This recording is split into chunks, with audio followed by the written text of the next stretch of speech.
Okay. Hello, all. What? Oh, several of you. Hooray. There's a few people watching tonight. Yeah, sorry about last night, guys. I think we forgot to post about me actually being on for once for the first time in I don't know how long, several weeks. Um, so a little bit better planning today, and here I am. Um, so yeah, it's been very busy last few months. You know, as I mentioned, I think previously, we started painting the upstairs because we wanted new carpet. Excuse me. So we wanted to get the painting out of the way before we got the new carpet. So you can dump a can of paint over or whatever. Who cares? We're getting new carpet. So we painted our upstairs hallway and the entryway.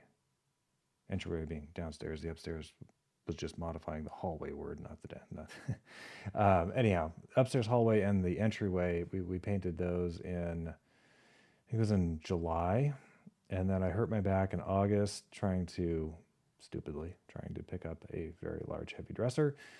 And so I didn't end up painting our bedroom until about the middle of September or so. And that was a whole adventure all by itself. We have very high vaulted ceilings. I had this huge, turned out to be very, very sturdy step ladder. It got me about 16 feet up, which was amazing. Um, so painted our room. And then this past Friday, we had carpet installers here all day, ripping out the old carpet, putting in the new stuff. And I took last week off from work. I spent most of the week hauling all our stuff downstairs. A lot of the furniture I'd already brought down, or it was too big to bring down, so it was going to stay up there. But I had to get all the stuff out of the closets, all the stuff out of the drawers, all the just stuff that's out. I spent this past weekend and the last few days when I'm not working, moving it all back. So yeah, that's where I've been, what I've been doing. It's been absolutely exhausting. Looking forward to this weekend because as I look now, I found our living room again and most of our dining room, which has been amazing because the dining room especially, since we were painting our bedroom, our bedroom's been mostly emptied out since August, really, early August. And our dining room has consequently been far more full than usual since early August. Uh, so it's kind of nice to feel like we're getting our downstairs back. I'm looking forward to this weekend because I'm basically down to the stuff now that it's like, do we really want to put that back out? Do we just want to put it away or throw stuff out? I don't know. You know, all the stuff we definitely want going back where it was is mostly back upstairs now. There's a handful of things, but not too much. So yeah, looking forward to maybe a little more normal weekend. Um, I hope everybody watching is doing well and has had a nice fall so far. Oops. If I do that, I'm going to forget to change my camera. So let me do that now. Oops, wrong one. There we go. All right. Look at me remembering to change the camera. So I have not, consequently, with all the stuff going on, I haven't really played much of anything in a while. So I thought I'd start off with this. I know this is one of Amanda's favorites. Hopefully I know she's in the chat. Hopefully she's actually able to listen some because she's at rehearsal tonight.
All right, we'll pretend I have an applause button like Amanda does. The audience goes wild.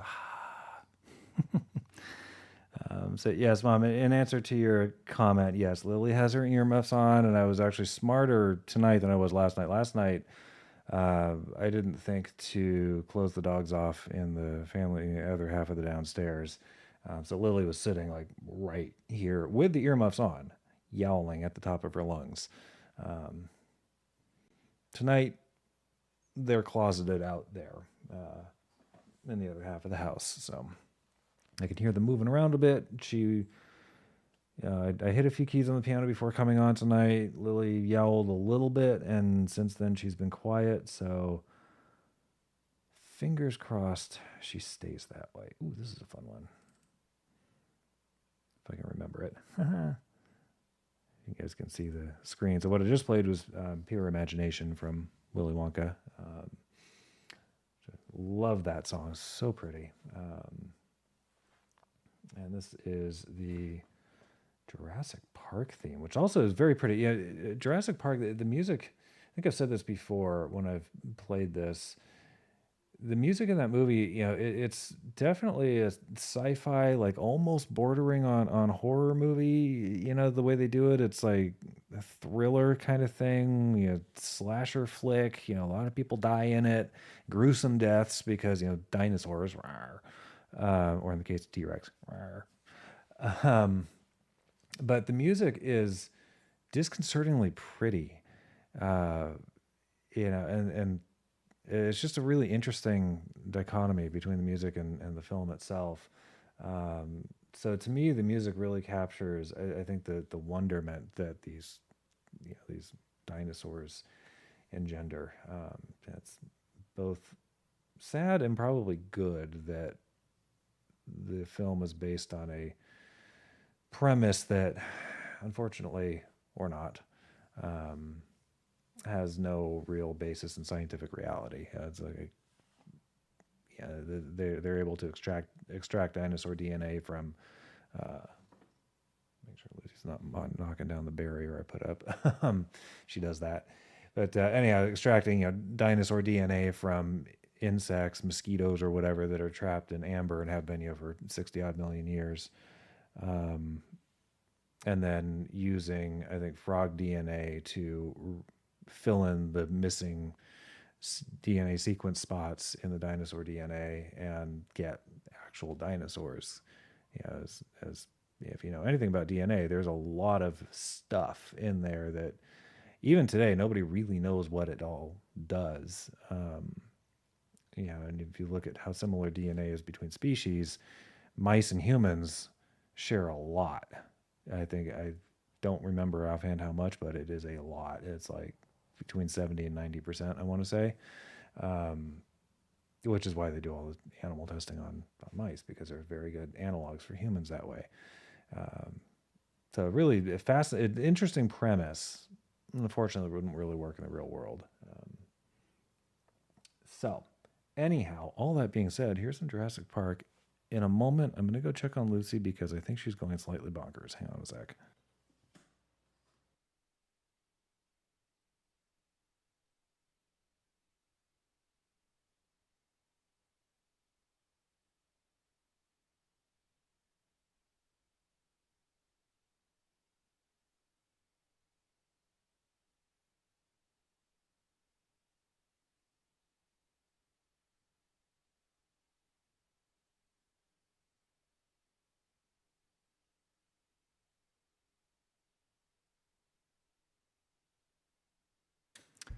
All right, so I let Lucy through the barrier because she's usually not a nuisance the way Lily is, and Lucy immediately ran upstairs. I have no idea why. All right, here we go.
downside of having Lucy out here, especially when there's still stuff out here that's not usually out here, and I'm not paying direct. Lucy, come here. Why don't you go on the couch? Huh? Go on the couch. That couch right there. Here, on the couch. Come on. Be right back.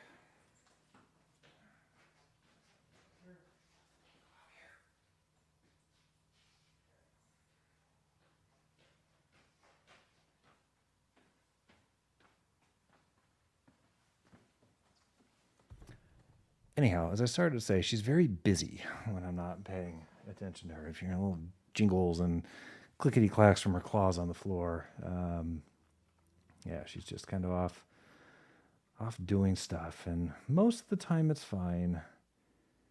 Occasionally, she's doing stupid things like eating dust bunnies, because that's just what she does. So, all right. So she's back out, safely ensconced in the other room again. And I don't know.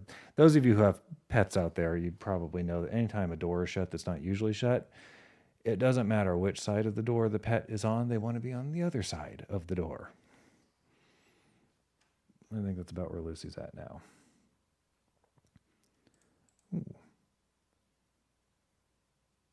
Yeah, I was realizing this is really what should be a Halloween show, if I had been, planning. So let's see. Shall we go with the... Oh, God, Lucy, what are you doing? The most quintessential scary piece of classical music. At least what the heck? No, I don't want a free trial of Adobe Acrobat. I have Adobe Acrobat. Anyhow, y'all know this one.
course, being the famous toccata and fugue in D minor, one of, well, not that was just the toccata part. That's not the fugue. I am trying to be smart tonight and not play stuff that I'm not prepared to play. I have not played the fugue in a very long time. The fugue is the one that goes.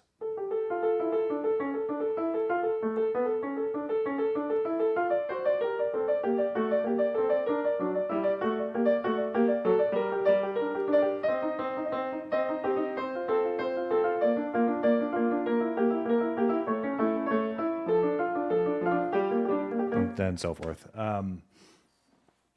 Yeah, it's a very, very cool piece. I absolutely love it, but I've not played it in a really long time, and it gets very challenging in spots because it's originally written for organ. So, the toccata, I tend to play off the organ score. And for those of you not aware that where an organ score is different from a piano score because organs have foot pedals that are actually extra keyboard, really really low bass notes, and a lot of organs have multiple manuals or keyboards for the hands, which is how Bach can write some of these passages.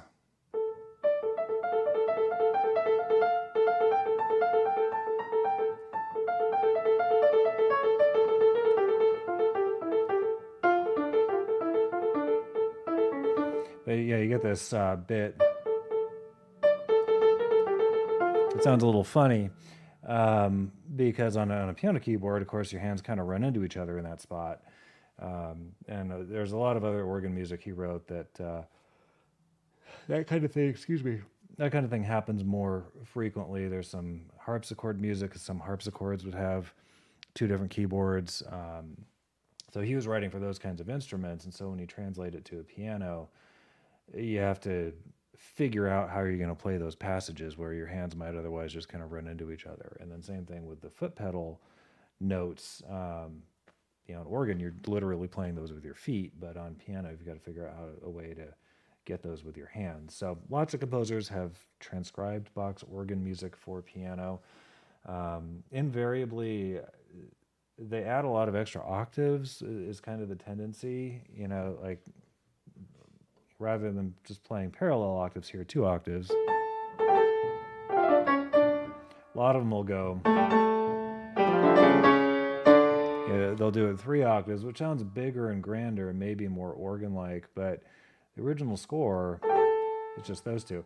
Where I tend to add more notes is in the bass, to really punch the bass more, because the way it's written, that initial boom is just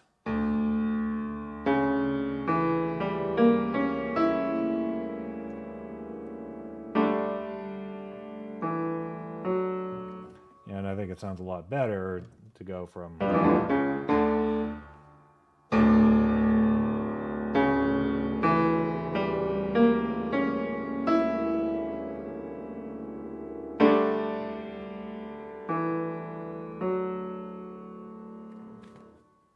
just my personal preference. And, honestly, it's actually, compared to a lot of the transcriptions out there, the original organ version is easier to play. But where it can get challenging in pieces like the fugues, where the whole point to a fugue is you have an initial voice or melody.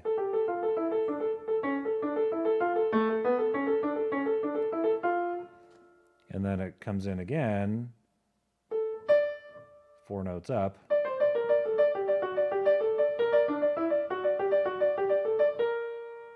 And then there's this transition passage.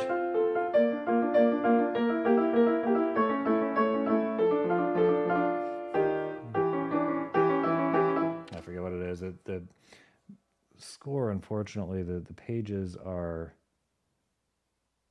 completely, for some reason here, they're completely different sizes. So I've got one page that looks normal, one page that is tiny because there's something messed up with the resolution. Excuse me.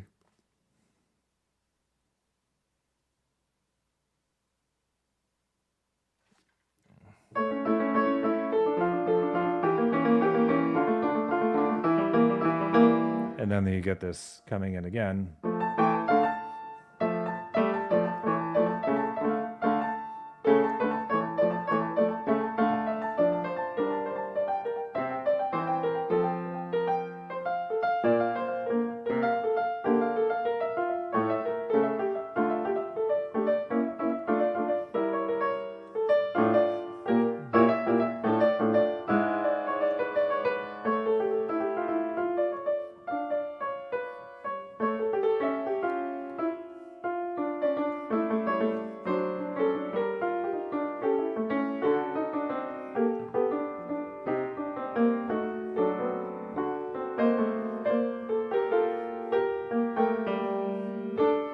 So this is actually this.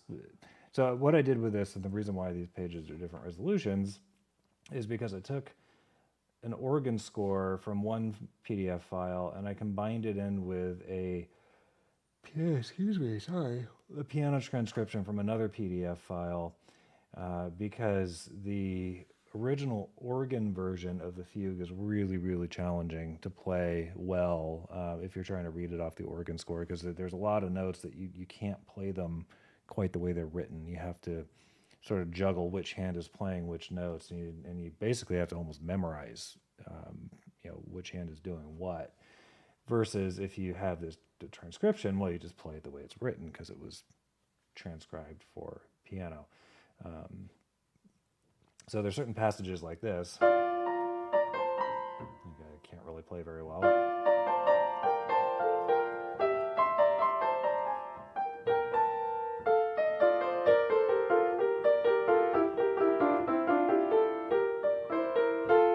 So you hear that that's two notes at a time through that whole thing. Bach originally wrote that for both hands together.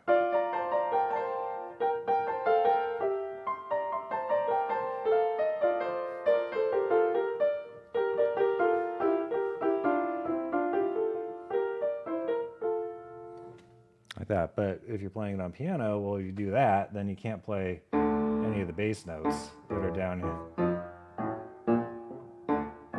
So you have to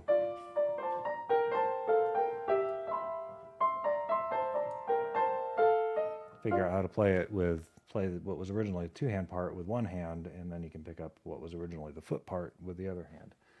So anyhow, yeah, probably far more information than you ever wanted to know about Bach technique, at least as far as how to play it on a piano when it's an organ piece originally. But that is why I'm not playing the fugue in whole tonight, because I got very accustomed to trying to read it off the organ score. For the most part, I could, but there were some passages it's really tough. And the piano transcription is different enough that you kind of just have to learn it. Oh, excuse me. Sorry, I keep yawning. My gosh.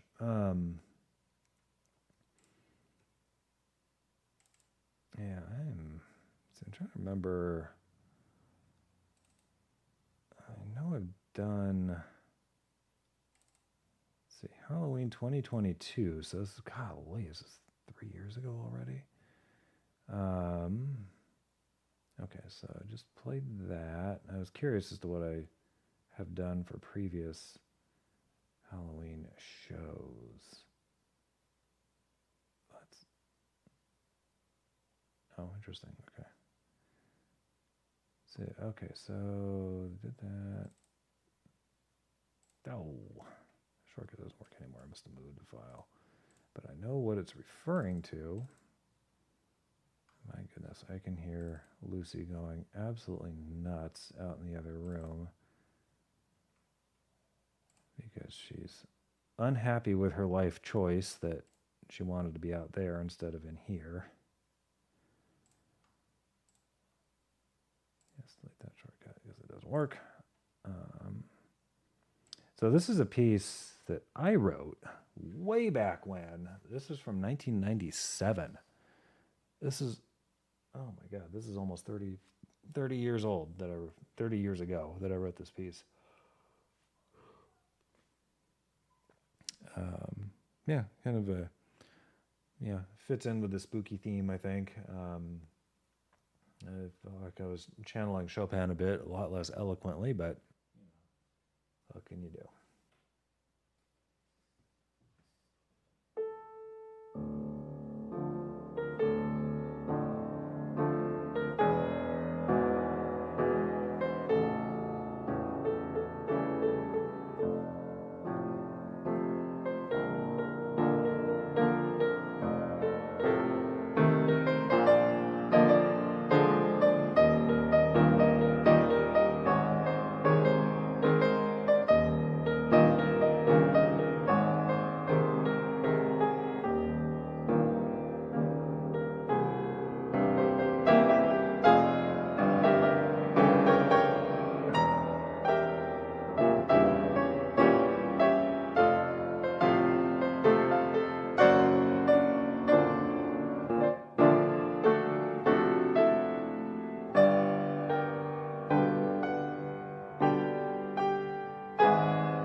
All right. Sorry about that section in the middle. There's a key signature change that I totally missed. I was like, I don't know which keys I'm supposed to be playing. And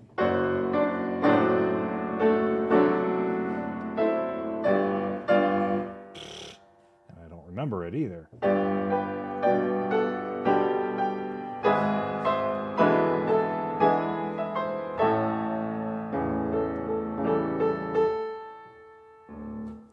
Anyhow, that's kind of how that's supposed to sound. There's this one huge monster chord in here. Excuse me, hang on a sec. Lucy's going nuts.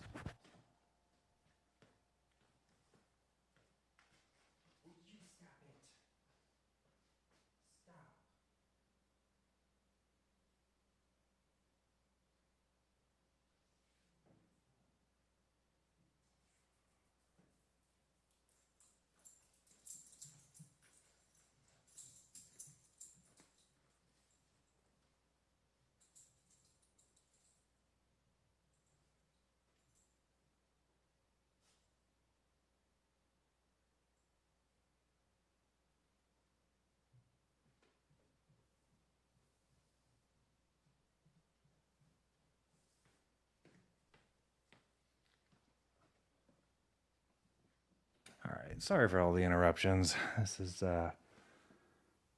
oh, the joys when Amanda's not here. Lily's actually being really good tonight. Lily, amazingly enough, is not the problem tonight. It's Lucy.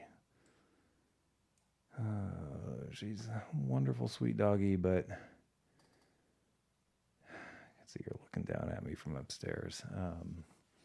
Yeah, she has major FOMO, fear of missing out. And yeah, if there's a door closed and she can hear stuff, or if in this case the door is partially blocked off because there is no actual physical door there, and she can hear stuff going on, she goes absolutely crazy. You know, scratching at the door, whimpering, jumping at it, trying to bust it down. Come here. You want to say hi to everybody? Come here. Okay. Here's Lucy. Say hi. Yep. Hi. All right. Do you want to sit him? Here. Come here. All right. You want to see what's going on out here? You're about to see what's going on out here, Luce. It's probably not going to be very interesting for you. It's going to be loud. Oh, goodness. Yeah, there's a whole bunch of stuff that I'm like, I definitely can't play that without, why is that in here? Without preparation. Let's see, were there other? No, I didn't label most of these folders. Unfortunately, and yeah, without searching through each individual one, I've got no idea which others of these were Halloween shows. Oh, hey, Lucy. Maybe she'll be happy she's just sitting here. She doesn't seem to mind the piano at all.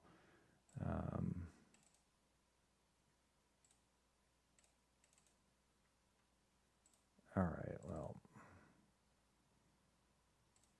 I'm probably not going to find anything this way. Darn, I was hoping.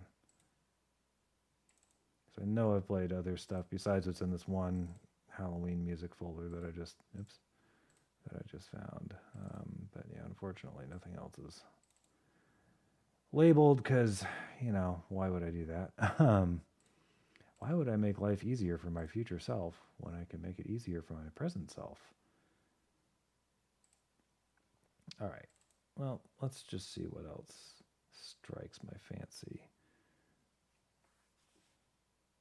I know that there's this. Where's that? There we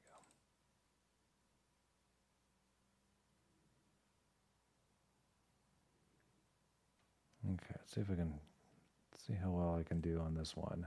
This is Haunted House by Edward McDowell.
All right, I guess that's a little closer.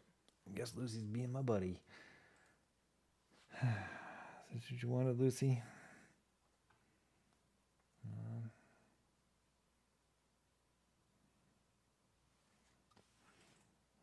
Nope. Nope, that shortcut doesn't work either. My goodness. Guess I've ended up moving stuff around from where it used to be. Yep. I'll folder this one.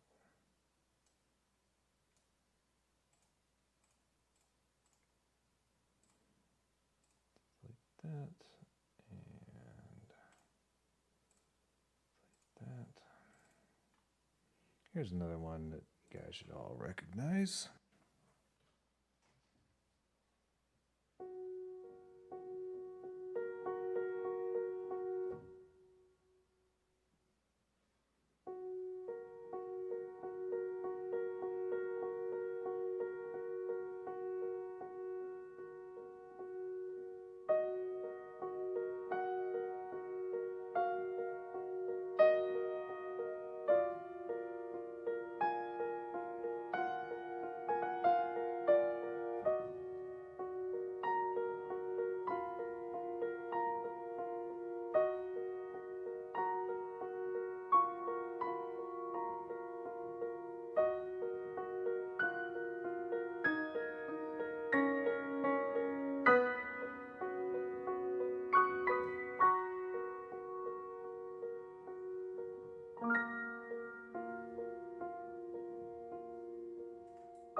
Oh, I do love it when I manage to hit the metal pedal. I prefer it when I hit it cleanly. That time around, I'm sorry, my back's been hurting a little bit. That time around, I accidentally hit the soft pedal along with the middle pedal because I couldn't really see what I was doing, and my shoes are sort of hitting each other down there. I wonder why nobody's ever made the pedals further apart on a piano. They're like the standard distance, and they're made for people with smaller feet than I've got. Or in the words of the great Victor Borga, you know what the middle pedal is for, right? It's there to separate the other two. And I think he went on to say, which is bad news for people with 3 feet.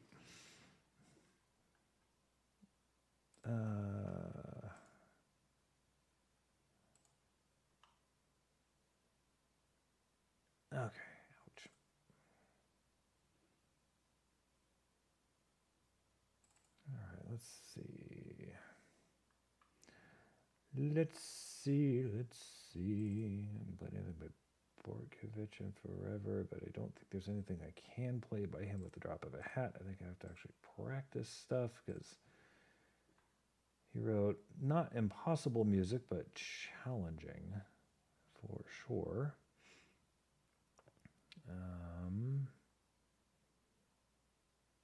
It's funny because anytime I haven't played in a long time, for some reason I have this tendency to gravitate towards the really, really difficult stuff, like the stuff that I can't play even if I have tried practicing it.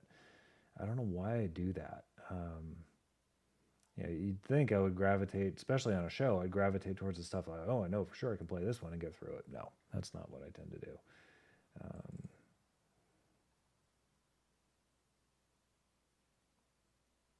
Let's see. Oh, there's... Oops. Okay. Wait, is it this one?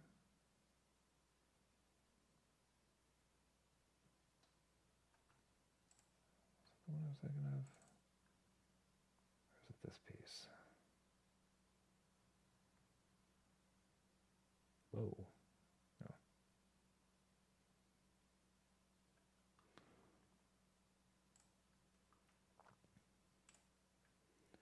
No, I think it was... Yeah, it was this one. It was this one.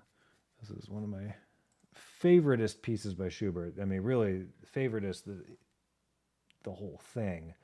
But this movement, excuse me, in particular, this is the last piano sonata he wrote. As far as I know, chronologically, the last one, it's numbered, the highest number.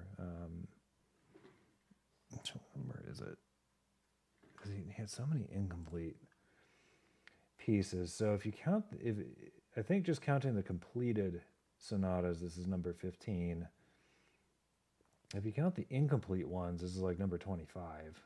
Well, 24, because there was one that he wrote that the incomplete version is identical to the finished version, except he put it in a different key. And I don't know why offhand. Like the initial version is like, say, I think it was in like D flat major, and then the final version that is finished is in E flat major, I believe, something like that. It might be the E flat major is an easier key to read, involves fewer modified notes in the key signature. I don't know. Anyhow, that's not this. This is the second movement of his 15th completed piano sonata. The sonata itself is in B flat major. This movement is in C sharp minor. I'm sorry, Lucy. And honestly, this is like one of the most. It's such an interesting piece because the melody is so slow in it, and it's just punctuated by this.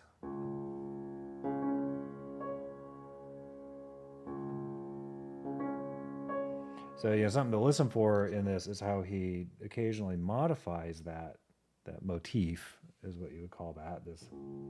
Yeah, sometimes it goes to different notes. So listen for how that it changes a little bit as the piece goes on, and then the melody line, like I said, is very slow. So the way you play this motif is actually you catch this note with the right hand. So it's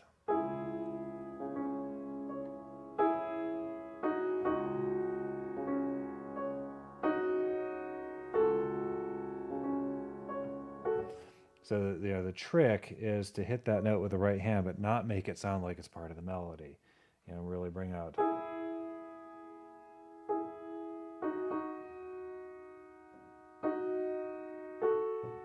Bring out this just this angsty, incredible melody that he wrote. So anyhow, this is the middle movement of Schubert's 15th piano sonata.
Isn't it pretty? So, eagle-eared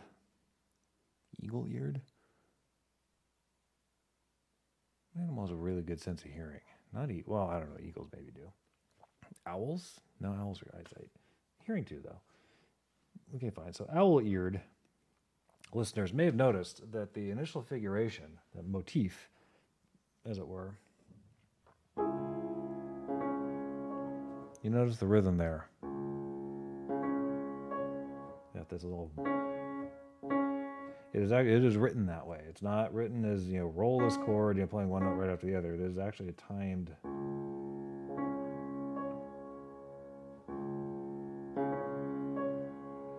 thing. So very intentional on Schubert's part. So in the initial opening section of the piece, first what is that? First really full page. That is how that is written, and then you have this middle section.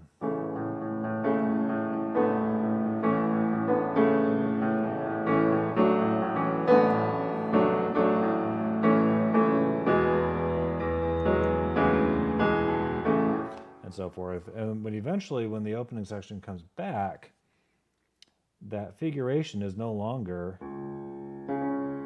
it's now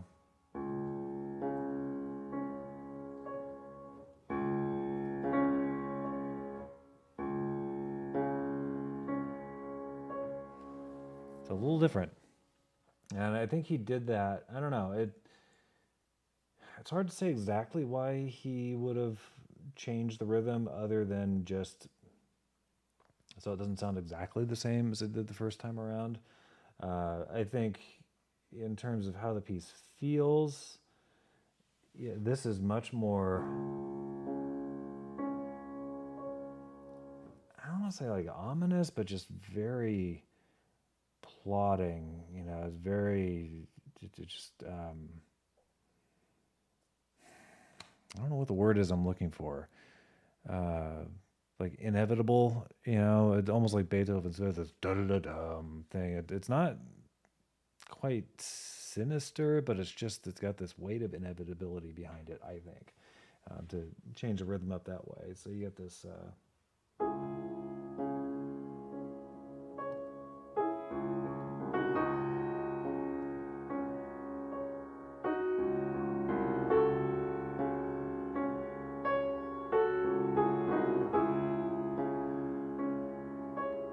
and you also notice he's added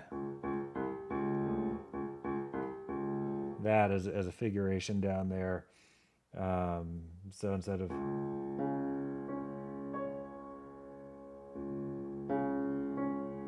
which isn't very interesting on its own, that is. You can get away with doing that, but this.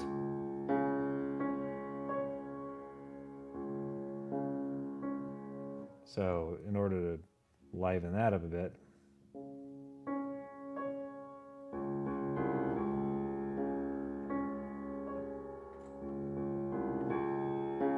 he adds that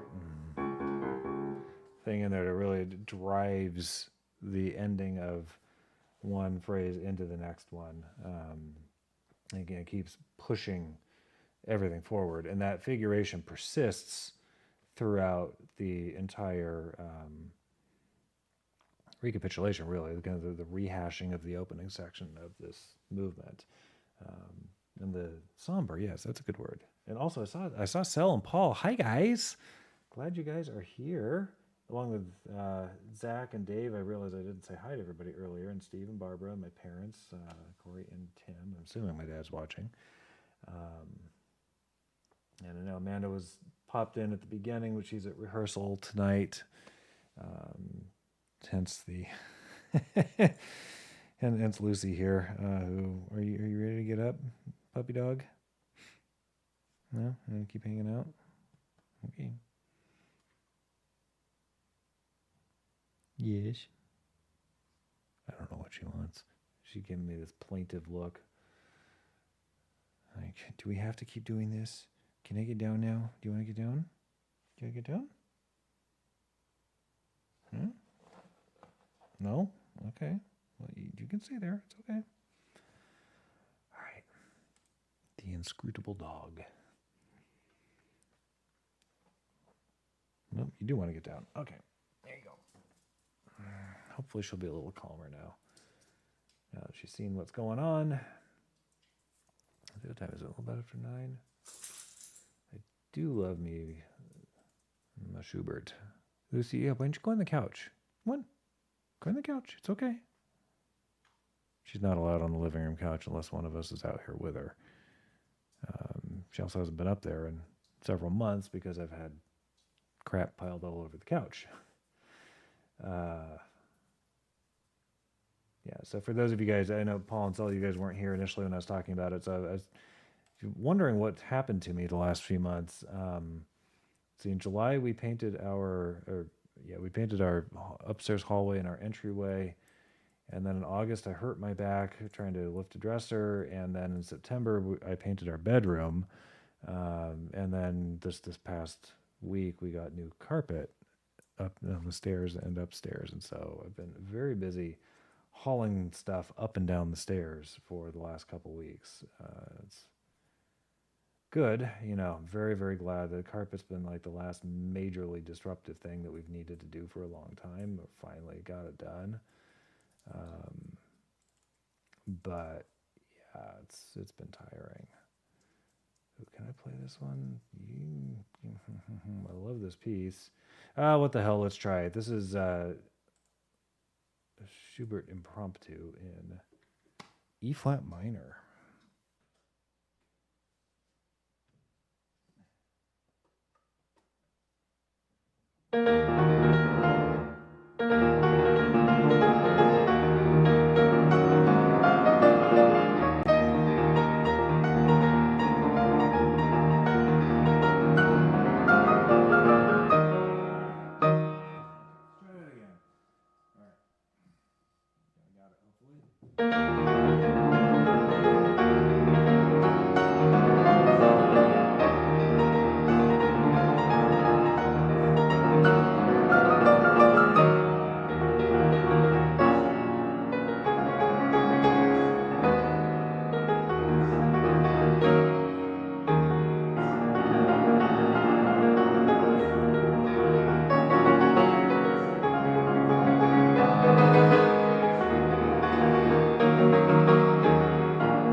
That one is so easy to rush, and I definitely was rushing it, at least in spots.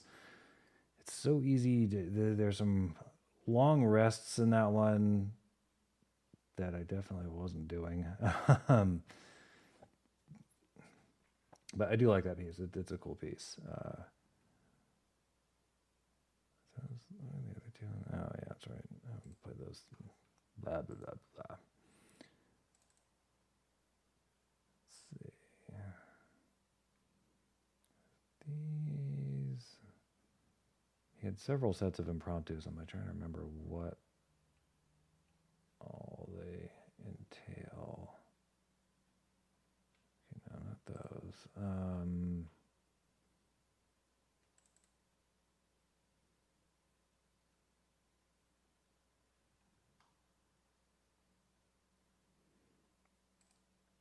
What was it? There was. Sorry, bear with me here. There's a piece I'm thinking of, and I cannot for the life of me remember what it was called. And funny thing about the way I've organized my files, if I want to find anything, I have to know what it's called. Oh, it was one of these. That's right.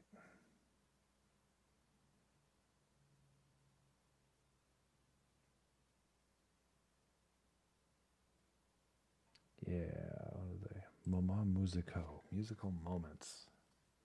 Schubert pioneered a lot of the titles that were used by a lot of later 19th century composers for shorter piano pieces. You know, stuff that was like anywhere from 2 or 3 minutes at the short end to 7 to 10 minutes at the longer end. So differentiating those from like piano sonatas or larger, more quote unquote serious works, which might be 15 minutes at the short end versus 30 or 40 minutes or 50 or 60 minutes at the extreme longer end. You know, large scale pieces of music, like you know, a symphony is typically basically a sonata. It's just for orchestra instead of the solo instrument. So you know, piano sonatas, violin sonatas, cello sonatas, anything sonata is usually no less a piece than a symphony or would be. Anyhow, those are not this. This is musical moment, Moment musico. This is number 2 by Schubert.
remember working on that one when I was in college. Lo, those many years ago, and I'm sure my piano teacher would be appalled at the way I just played it, but, what can you do? She was the type of teacher, at least as far as I was concerned, only rarely gave compliments. She usually nitpick at stuff. Yeah, it was one of Schubert's easier pieces out of this set. I don't remember this one. So, sorry, I'm just looking at this one going, I remember knowing of this piece, but I played it before.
Oh, I left this mic on. Huh. Oh, yeah. Sorry, I keep like writhing around here. My back's been hurting for like the last 45 minutes or so. I keep trying to find a different position that might be a little more comfortable. And it doesn't work very well. So yeah, I know I'm sitting in all kinds of horrific postures. Yeah, just trying to find a spot, at least for a few moments, where my back hurts less. I probably need to stretch more, I'm guessing. Actually, maybe exercise for once in my life. Because, yeah, the back pain just, it's always kind of there, and it's not much fun. Especially makes playing the piano difficult, a lot less enjoyable.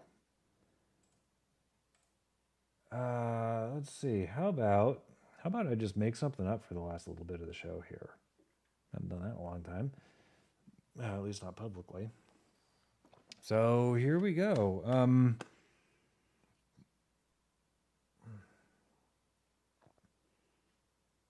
That's a picture of a duck on my screen, by the way. Got a lot of old National Geographic pictures back from when I used to have a subscription years ago. Had to, yeah, save some of the photos in that are just amazing. All right. Well, let's see. I see the word somber in there from my mom. So let's see what we come up with for somber.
Yes, so yeah. So if you were listening earlier in the show, I played the Jurassic Park theme, or tried to anyway. And yeah, it just kind of worked itself in there. It wasn't intentional. I just kind of hit this. I was like, "Hey, that's Jurassic Park." And then I was trying to remember. I was like, "What are the notes?"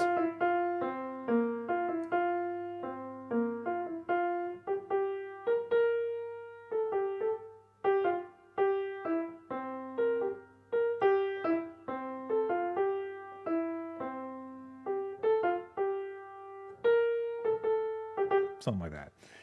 Yeah. So obviously, I was not playing it exactly because I couldn't remember exactly how it went. But you got the gist, and I sort of riffed on it a little bit. So anyhow, change my camera. There we go. So I'm not like twisting around. Yeah, thank you. Thank you, Paul. Yeah, that was fun. I haven't publicly improvised in a long time. So as far as how long it takes me to be comfortable playing a piece to an audience, it depends on how much I care whether or not I play it well. A lot of times on my show, I am not comfortable at all. A lot of times I have not practiced stuff anywhere near enough. Um, I mean, from that standpoint, I'm like never fully comfortable. I always know, and like in the back of my mind, I'm going to screw something up, and I always do, which then, yeah, I'm just sort of cringing inside, waiting for it to happen. Then eventually it does, and then I screw up something else, and sort of snowballs on me. That's how I've always been performing wise. I'm not sure what. I think it was really performing on Vaudacity shows is what finally got me over that, um, and enabled me to say, you know what, people seem to enjoy this even with all the screw ups I do. I try and minimize them, of course, but they still happen. I don't play stuff perfectly. If I played everything perfectly, I would be a concert pianist. That would be my choice of career. Um, so I just sort of learned to live with the fact that this is where I'm at. This is how I do. This is how I play. And if everybody enjoys it, great. And that just makes it even better. So yeah. So in a way, I'm never comfortable, and in a way, I am supremely comfortable all the time. It's this weird thing.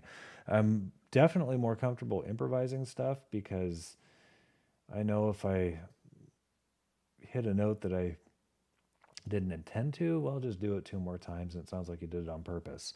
Um, I mean, there are times where I'm like, boop a doop a doop a doop a doo, and then I do something really, see what's totally different from that. Yeah, I hit or something like that. Where'd that come from? That happens a lot, but yes, call it jazz. Indeed. And jazz improvising is completely different from what I do. But actually, hopefully, excuse me, my style of improvising, classical improvising is really difficult to do because you need to come up with something on the fly that sounds like a viable musical subject and be able to retain it and work on it and develop it throughout your improvisation.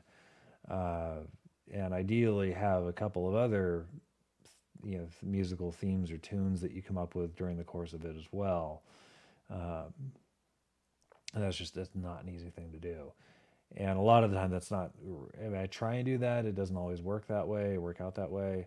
Um, so I've long kind of wondered if jazz improvising, if I would be more like what I do is maybe more in line with that. I don't know the jazz chords.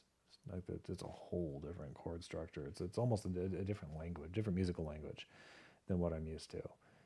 Just like atonality is, excuse me, a whole different musical language. It's kind of like I don't know, yeah, any of the European languages that use all the same characters, but construct completely different languages out of them. I think that's kind of how jazz and atonality and classical tonality are very, very different from each other. So, future memories. Okay, I'll have to check that out. I like the concept, future memories. That's kind of cool. Um, Yes, Paul, yes. Relationship with the audience is a huge part. If I feel comfortable with the audience, I'm going to feel comfortable playing however the hell it comes out is how it comes out. You know, and I'll be okay with it mostly. Um, if I don't know the audience, you know, if somebody plunked me on stage at Carnegie Hall, I'd be like, oh my God, I should not be here, you know, because you know what the expectation level is with a venue like that. The expectation level is technical and artistic perfection. And I like my artistic interpretations of stuff. I definitely don't have the technical perfection side down at all, and I probably never will. Um, so yeah, that is certainly a huge factor. Um, and yeah, and it's funny because Paul says, you know, some of his most nerve wracking performances have been for intimate groups he cares very much about. Amanda's that way too. Yeah, she has a much harder time performing for in front of people that she knows, in front of small groups. If it's excuse me, a big anonymous crowd, she has a much easier time with it. And I've always, at least as far as piano is concerned, I've always been exactly the opposite. Now, as for vocal music, you know, when I've sung in choruses, no, I don't mind being in front of a big anonymous crowd. It's fine, and I'm fine being in front of a small group too. Neither one of them bothers me for that. It's really only for piano. Um, yeah, it's interesting. So Paul, you're much more along the lines of how Amanda is with performance. You know, much more comfortable in front of a lot of people you don't know, versus a small group of people that you do. And for me, I'm like, well, you know what? If I'm in front of a group of people, they know me, they know how I play, they're not going to be bothered by it. They've already demonstrated that, so cool. I'm good with that.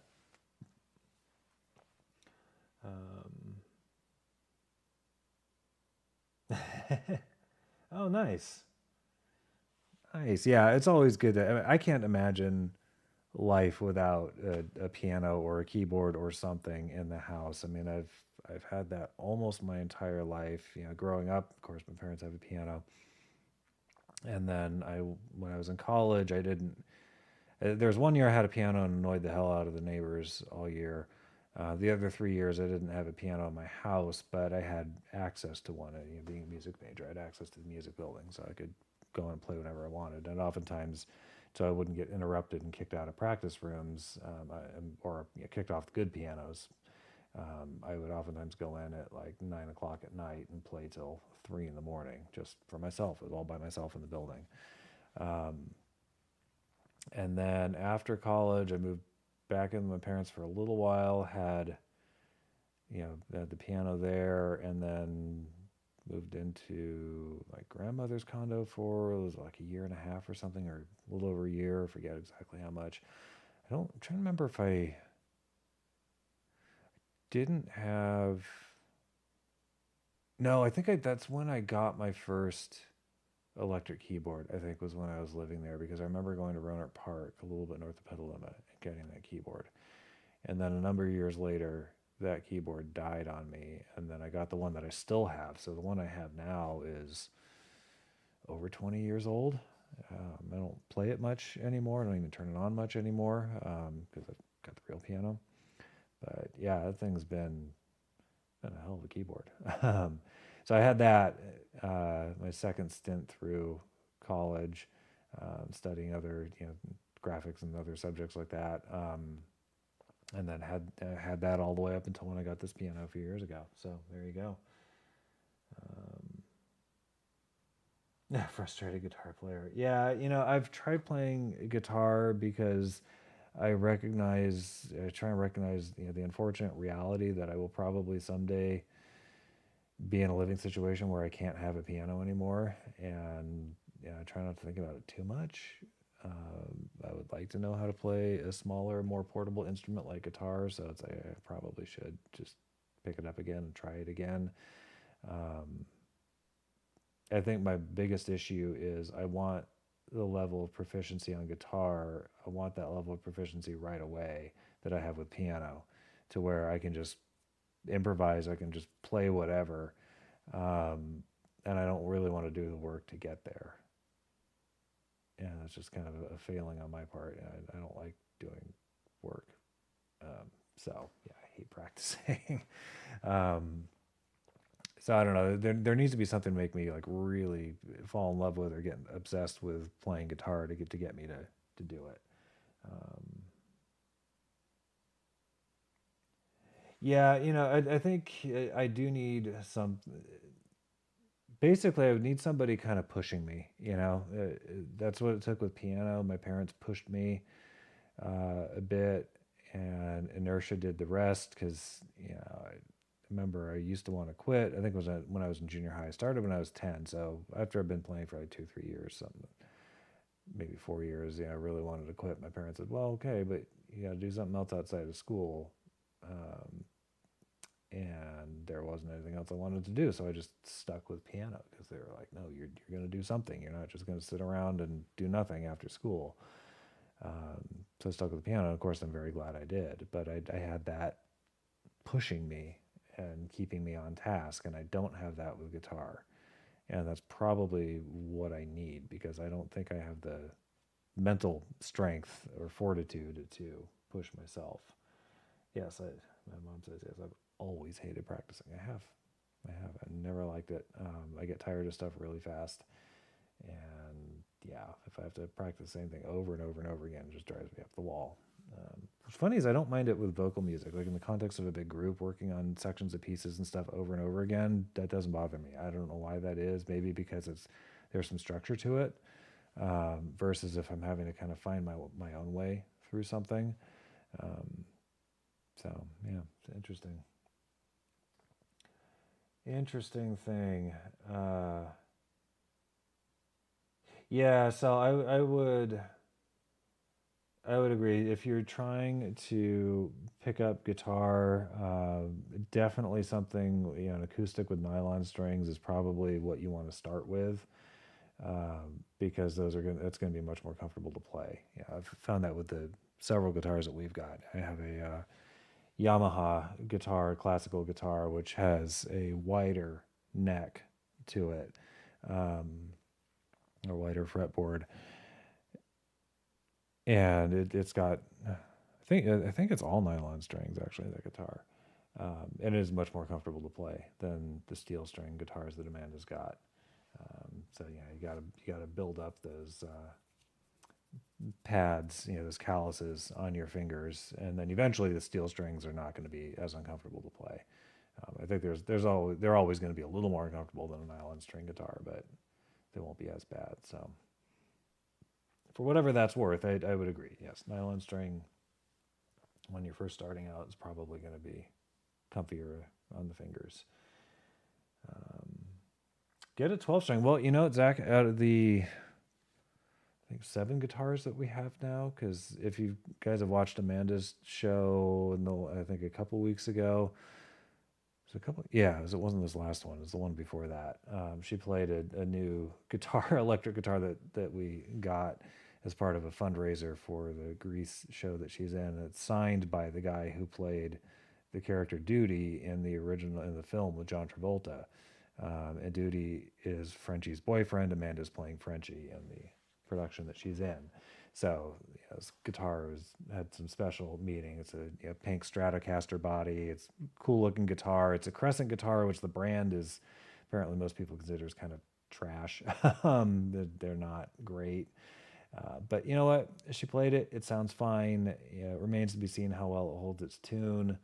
Um, she may put better strings on it at some point, but it sounds fine. I don't think there's anything wrong with it. Uh, so anyhow, so we have a whole bunch of guitars, but a 12 string is not among them. So I think we've got 3 Taylor acoustic guitars in different sizes. She's got the Gibson electric, the Crescent electric guitar now, and she's got a bass guitar. And then we've got the Yamaha classical guitar and like 3 ukuleles. Didgeridoo, we have one of those. She's got a flute and clarinet and a piccolo that are somewhere. She doesn't play those anymore. Anyhow, yeah. So maybe a 12 string one of these days. Yeah, it's interesting. Okay, building finger callus is better the 12 string. Yeah, because you're pushing down 2 strings at a time instead of just one. So, All right. Well, I'm gonna leave things there for the evening. I think the dogs finally calmed down. Lucy is asleep on the landing. Lily loves laying on the staircase landing, and because she can look out one of the front windows by the front door, um, and bark at anybody who's wandering by. So that's her happy spot. But right now, Lucy's the one laying up there, and Lily's being very quiet out in the other room. So thank you guys for joining me tonight. It was a lot of fun. Fun having the chat going and everything, and chatting here at the end. And I miss everybody. We haven't done any of our old shows like deep cuts or anything like that in a really, really long time. As soon as everybody's maybe not quite so crazy busy, it'd be fun to do one of those again. So just tossing that out there. Sure, the audience would love it too. So anyhow, I'm going to get going. I am planning on resuming my probably every 2 week schedule. It should be Tuesdays. Yeah, that's just kind of what I plan on. Amanda will probably want to go back to Wednesdays once her crazy rehearsal schedule is done, which is going to be mostly probably a couple weeks from now. So yeah, it'll most likely go back to Tuesdays. So November 4th would be my next one, 4th and 18th in November. So, all right. Thanks for joining, and I will see you guys hopefully on Amanda's next show, which I think she said earlier tonight was going to be like Saturday or Sunday, I think the weekend. I don't know. Check the chat. I don't remember. I just saw it in passing. So anyhow, have a good one, everybody, and I will see you guys later. Good night.